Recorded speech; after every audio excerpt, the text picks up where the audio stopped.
All right. So do you prefer being called Marv or Marvin? One gun. One gun? Perfect. Yes. Love it. Oh boy. And I Love have it. to tell people that sometimes, I've been Yeah. Marv Star forever. Yeah. Oh, one gun's awesome. You're changing it up. I love it. All right, Um, thank you. so I'd love for you to start by telling me the origins of Maserati, especially and the work that you did with Mm. Prince back in the day. Back in the day, wow, I think I must have been like 2 years old or something. No. Uh, yeah, it started by me and a buddy of mine, Tony Christian. We moved up from Milwaukee. Mm. Um, the reason we moved is because we were going to a Prince concert and we were late, but we ended up in the elevator with the time. It's when the time opened up for him in Chicago years Oh ago, yeah. like 81 or 82. Anyway, so we just ended up hanging out with the band and we were talking to, it was soon to be, Jimmy Jam and Terry Lewis, but it was Terry Lewis we were talking to before he left the band. Hmm. And we were chatting with him and giving him our history, and we were in the band in Milwaukee. So he said, yeah, I want you guys to you guys come up to Minneapolis and I'm going to do something with you. We were like, oh. Mm. We packed up, we moved within, I don't know, a couple of weeks, maybe a month, and his brother already lived up here. So anyway, we got up here. Tony ran into Mark Brown, and it was funny, they were working on this group called Mazarati, but they were missing a guitar player and a keyboard player. Hmm. And we just kind of naturally fell in there. So he got in there, and it's like, well, man, we need a keyboard player. He's like, no, we don't. We got Marv. So yeah, it all started back, and we did a couple clubs and bars, and we performed with people like um, yeah, I'm trying to think of his name now. Anyway, I'll get back to it. Yeah. But just smaller clubs. And one day, because Mark worked with Prince, Prince had just started Paisley Park Records. He was looking for his first act, and right place at the right time, knowing the right people. You know how that Yeah. goes. Yes, it does sometimes, doesn't it? Yeah. Hmm. What was that working relationship like? You know, it was pretty good, but I think like any typical band situation that's kind of there on that horizon, it just, it kind of fizzles out Hmm. because either you lose motivation, or people like me, I just wanted to do my own thing, and Tony wanted to, but it's all, I mean, 100 miles an hour. It was all hopped up in the beginning. We were great. We loved touring, and then you got to get down to more personal things and the finances, and Mm. that takes over. And you disagree on things, but great bunch of guys. The memories I wish I could tell you about, but Some opening things for are, Prince. yeah. Opening for Prince, and Prince running our rehearsals when we toured with him was probably one of the best times of my life. Number one fan of Prince, or Hmm. I should say, he was just the all around artist that I respected the most. And it's cool that you got a glimpse into his artistry and the fact that you were able to see how his creative process works, And I'm sure that Hmm. was very inspiring for your own as well. Yeah, well, the most I saw that was when we did the first album, and eventually we were flown out. We went out there in pieces, but we were flown out to LA, and we were working in Sunset Sound with Prince, and he was in Studio A. I think we were in B, but we could go in, and we were periodically going in and messing with him and watching him and just seeing how he worked. He didn't mind. Mhm. He didn't mind, as long as you sit down and shut your mouth.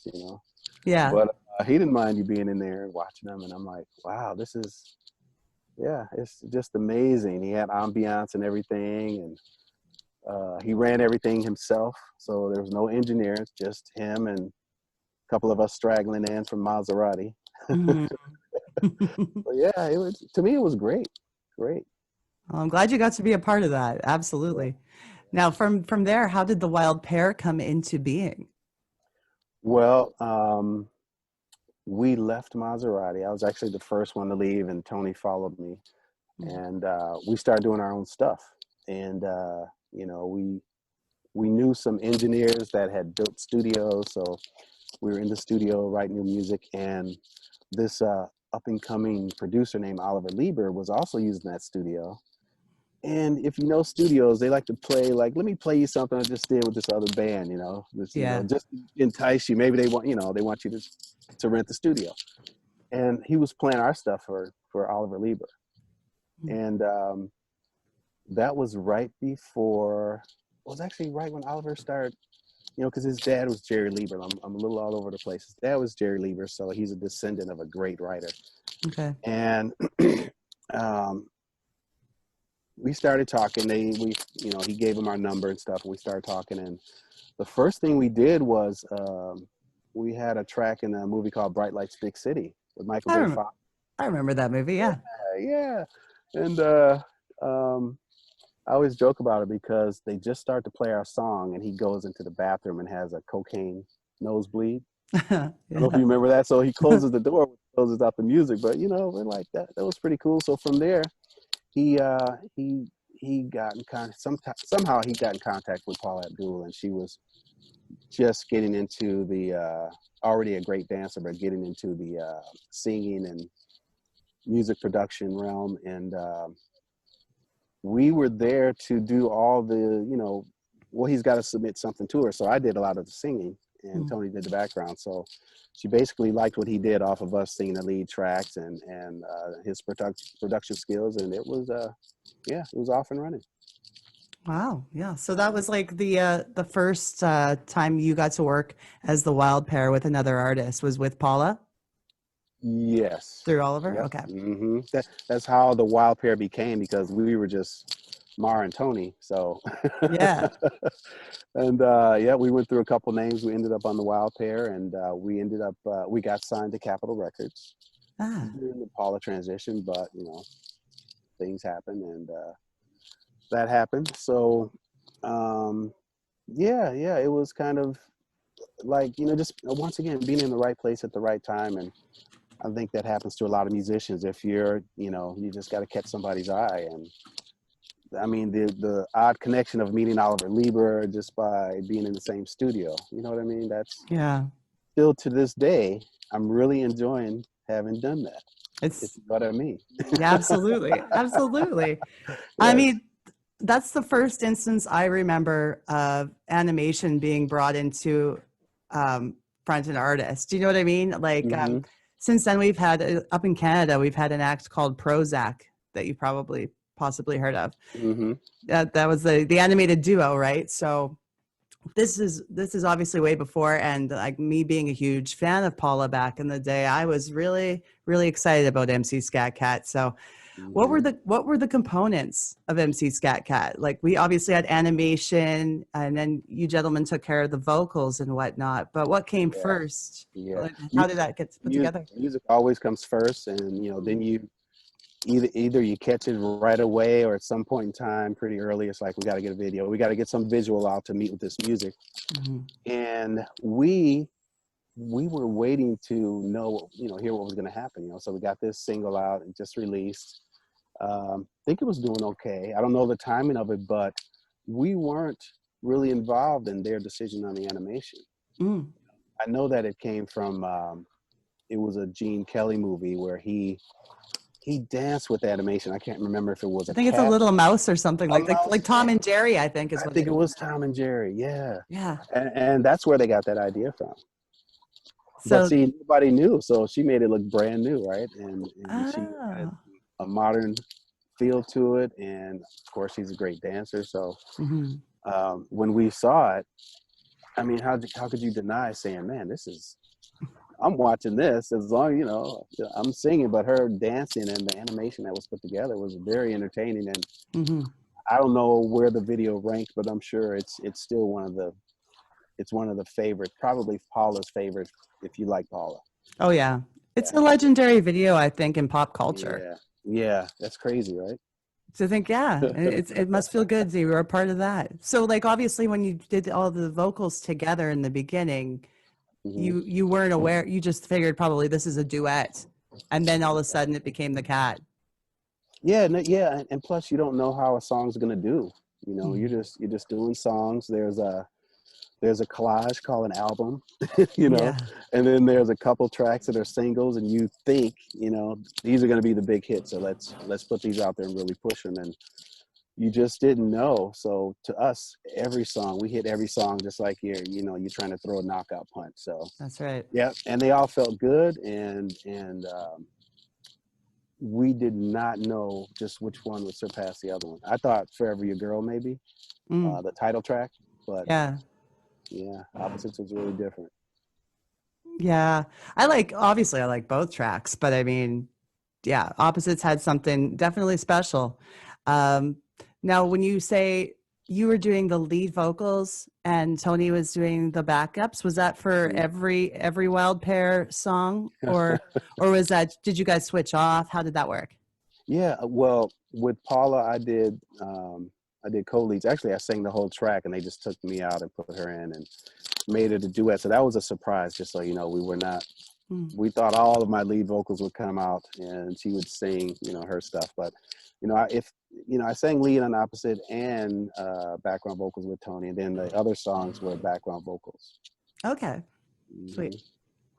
So at least now I understand the inspiration for the beginning of MC Skat Kat. And going further into the character later on down the road, he was really popular. I know you guys did like a commercial, and also the whole album, The Adventures of MC Skat Kat and the Stray Mob. Now, what led to that, doing the full album? I have to tell you that I was not involved with that. What happened was when I first started doing, I can't remember if it was Facebook or another platform, but anyway, they were trying to reach out to us, and they weren't able to connect with her. Her management team were trying to reach out to us for us to do that, and they just couldn't reach us. So we heard about it later, and I don't know who they used. It could have been Oliver, but I don't know. It might have been a whole different production team. Yeah. Okay. All right. Bummer, right? I wish. Well, I know it's been said that the raps that were done by MC Skat Kat was a third person. Is that correct? Yeah, Derek Delight. Right. Yep. So I wonder if he was the one involved in that. In the second time around, I don't know, because we did our track separate, so I knew about him, but I didn't know him. Yeah. So if I listened to it, I could tell you if it's the same person. I've got that kind of ear, but I don't know if he was involved. And he did so well on the first track that I hope they used him. Yeah, I did. I had a copy of that CD too, and I really liked it. So I'm sure there's credits on there. I can figure out where that all came from. I'll tell you what, when you come to see OneGunn, because I'm sure I'm going to come play somewhere near you. Yes. It's in my set list, so don't think I exclude Opposites. So you'll hear a little bit of Paula. She may show up. You never know. You never know. That's exciting. Yeah. I can't wait till everything's back to normal. We get to see you play again. So was there any part of this whole MC Skat Kat thing where you were starting to get like, oh man, I'm tired of it being about this cat kind of thing? Or were you just kind of like, were you just feeling cool about it the whole time? I think so. I think after a while, because when it came out, it was so popular. So you saw it everywhere you were. I hear the song in gas stations. And then you think about the video. But no, I still stood in amazement that how they coordinated that and put it together. Because I had to go back and look at Gene Kelly. I hadn't known anything about that type of, I mean, nowadays, right, that's easy stuff. But then it's like, man, they really came up with some ideas. So, no, it doesn't. I can listen to it forever, and it's in my set list. So the song reminds me of the video all the time. Mm-hmm. Were there any performances that you did with Paula, which were live performances that still included the cat, or was it just always pre-recorded? Yeah, it was that. And that was, from what I understand, that was going to be included, that we were going to do some work on that other CD or other album or single, and actually go back in the studio. We had talked about possibly working some more in the future. Yeah.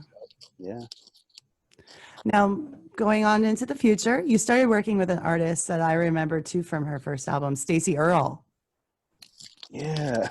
Stacey Earl. Now, I just loved her tracks. It was great, but I felt like that was definitely very inspired by Paula Abdul. Her image kind of, I don't know. She was a really cool pop artist. So you were featured on the song Romeo and Juliet, right? Yeah, yeah. I Did you get, mean, man, where'd you get that one?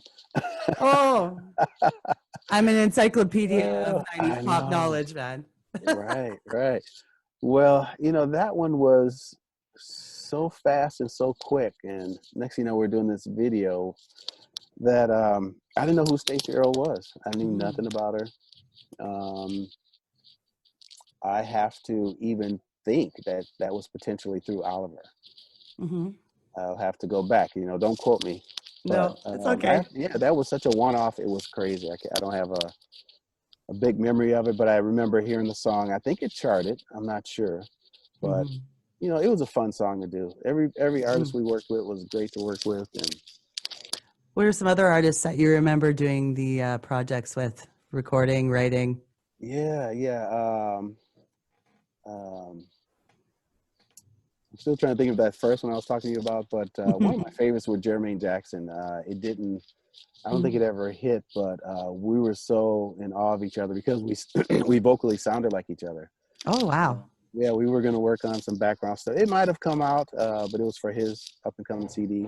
Mm. Alexander O'Neill is who Mazarati used to team up with back in the Oh, bar day before. yeah.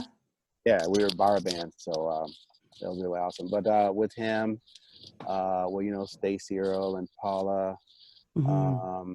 Since you know, then we've worked with pieces of the band. Michael Bland that played drums for Prince, members from I think a couple members from Shalimar, not Howard Hewitt, but other members. Mm. Yeah, so just various musicians. Met Stevie Wonder a couple times. That was one of my greatest, most humbling moments. So Mm-hmm. yeah, Oh yeah, man, Stevie. yes, That's incredible. Yeah. right, right. The blessings you've had. You've been able to do so much and it's great. Now, Yeah, yeah. you appear again on Paula's Head Over Heels album. And what was it like going about doing the music with her the second time around? Maturity. Yeah. So yeah, we were the real veterans now. So Mm. and I always loved it. That was going to be let's just say we had more stake in that album, and Mm. I think we did a song with her called Crazy Love. Head Over Heels came out. A couple other tracks got sent to other artists, but Mm. um, that we worked more with her in the same studio. The first couple songs on her first album, we were in Minneapolis. Sometimes she was in LA. It wasn't really studio. It was, we hung out. We didn't work in the studio together. So the second time Right. around, more of that camaraderie, feeding off of each other. Now you can, instead of transferring files back and forth Yeah. statewide, now you're right there, and it's always the best way to work, right? In house. Absolutely. Absolutely. So yeah, and I saw her. I don't know, about 4 or 5 years ago. She came to Phoenix, where I live most of the time, and me, her, and Tony. We had our great time seeing each other again, Mm. and it was just like old times. And it's always been fun hanging out with her. Yeah. Seems like she'd be really lovely. Oh It's yeah. funny when you were mentioning how it used to be with the tracks being shipped back and forth too. Back then, did you have to have it couriered over before the internet? Hey, what do you call it? Express mail. So Yeah. yeah, stuff had to be done right away. You got record labels, you got timelines. We're Yeah. done, we're done. So yeah, that's crazy, right? The 2-inch reels. Yeah.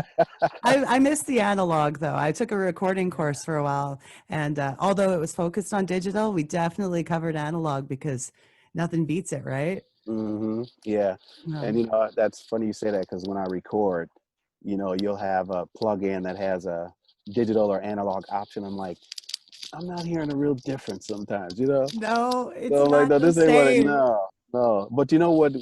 What's funny, because there's one sound that I like, and it's like the little bit of the crackle of that old vinyl. Mm-hmm. If you just put that right underneath the song, oh, I just love that. Give it that old feel. It gives a certain fullness to it. That's for sure. Exactly. Yeah. So because of the invention of the internet going forward and trying to, navigate the world of music, did you find that the internet helped your career in any way as it came along, or how did you embrace that? Well, I look at it two ways. When you have to do it all yourself, Mm-hmm. it's pretty tough. Mm-hmm. But as I've been doing this for a while now, and I have other people, the marketing is tough. Keeping up with social media and all the platforms. I'm like, man, I can't do this. That's why I miss connecting with Paula for some earlier or previous remixes and things like that, because I just wasn't a big fan of it. But now it definitely helps, and I try to do it, but I'm gaining people to help me with that, and the wife, she's good at it. So yeah, that's always nice to have. yeah, it helps, but you got to know what you're doing, and it's a learning curve, for everybody. So. And now at this point in your musical career, what do you find the most fulfilling about making music? Oh, man. What gives you the most joy? Making anything I want. Mm-hmm. Any song that comes to my head, and that's why my first, I'm working on my second one. My first CD was called Over and Under the Wire. So I got stuff that, over the wire, this is what he's supposed to be doing, and then there's stuff down there, the rock and roll, and I got a track called Dewey Cedar on there. It has a little bit of opera in it, because that's cool. That's where I come from. So I come from rock. I got a song called Personality, has a little bit of a neo soul vibe to it. Yeah. So that's it. But now I'm connected with Wolf Entertainment.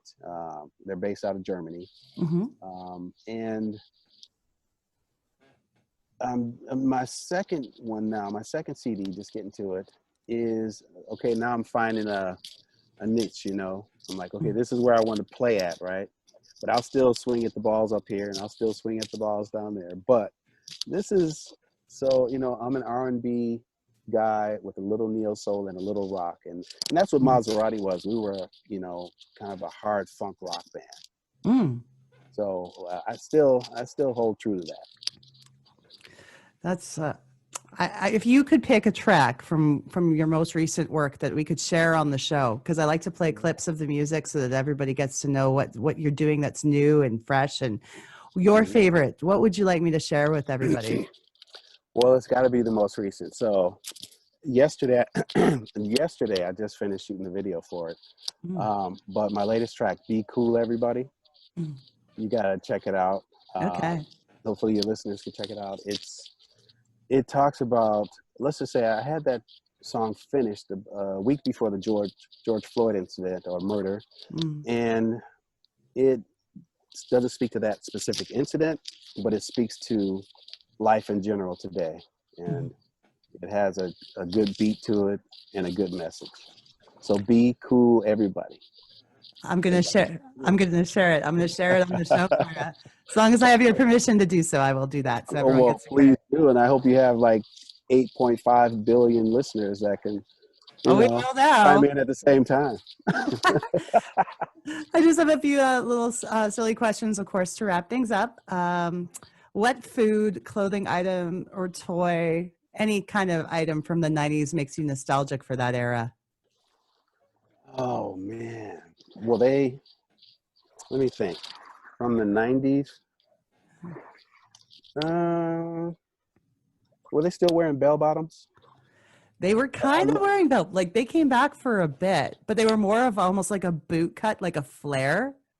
On the pant. Yeah. I think I still, and I would have them made, but I always like the pants with a little bit of a bell bottom at the, I don't know why. I like the shape. I agree. See?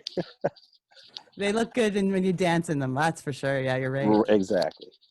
I remember even Paula had some of that. I think Paula had some pants that flared out like bell bottoms in some of her stuff. Oh yeah. Her suit type of outfits. Yeah. Have you seen her latest commercial? Not promoting her, but no, I haven't. They're actually playing Forever Your Girl. Oh well, you're in Canada, right? Okay. Yeah. Never mind.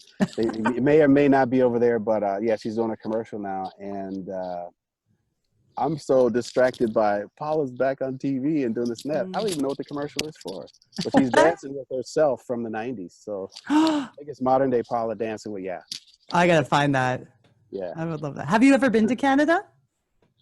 I was Niagara Falls, Canadian side, just last summer. Nope, last summer. It was spring, maybe spring last year. So that was beautiful. It is a beautiful place. Oh my God. You know, I'm looking for somebody to get me, started with a little tour over there. I don't know if you know anybody, but I know some venues and some contacts where I'm at. So when this COVID thing is over, we'll get you playing in my town here. Right. And I got a mask. I can sing through it if I have to. So oh, good. Yeah. We'll make it all up for you. It'll be great. If you could have picked a decade to be a musician in and be successful, what decade would you have chosen from history? Well, I'm going to say the 90s. Yeah. Late 80s, 90s. Because I didn't realize it, but I think we worked with Paula. We worked on the tracks in 89, but they came out in 90. So it was right on that cusp, like it is. Yeah. So I'd say yeah. Yeah. That was a great time. And that was the time in music where I was getting all of my influences at a young age. So everything really soaked into my mind from the early 80s into the early 90s, that's where I got everything. So that's why I'm a huge fan of what you've done and what Paula did. And hence why I made a podcast like this, Oh, awesome. Yeah. Now I'm going to promote you everywhere I go now. You know that, right? I'm totally for that. And I'll do the same for you. All right. So it's a bet. Fist bump. All right. You know what? It's been a joy to talk to you today. OneGunn, thank you so much for being on the show. And we'll tell all the people about the projects you're currently working on. Keep them updated. That's it. My second CD, I came out with a video called Join In. Up-tempo, has a little bit of you might feel a little reggae vibe in there, but Join In is out, that video. I followed it up with a song called Signs. Pay attention to the signs. That video is out. And right now, with all this happening, be cool, everybody. Everybody be cool, okay? It's a great message. I can't wait to share it. All right. Well, thank you. All right. It's a pleasure. Thanks for having me. And so the show, it'll probably be maybe a month or two before this episode is out. But as soon as the week it comes out, I'm going to shoot you an email and let you know and tag you in all the social media stuff. So okay. We'll be good to go. I'll keep you posted. Sounds good. If you have anything else you want to send me, just let me know. And I'm totally happy with that. Yeah. Check out my stuff. Check out Be Cool. Let me know what you think. I will. All right. Thank you. All right. Take care. Nice to talk to you. Bye-bye.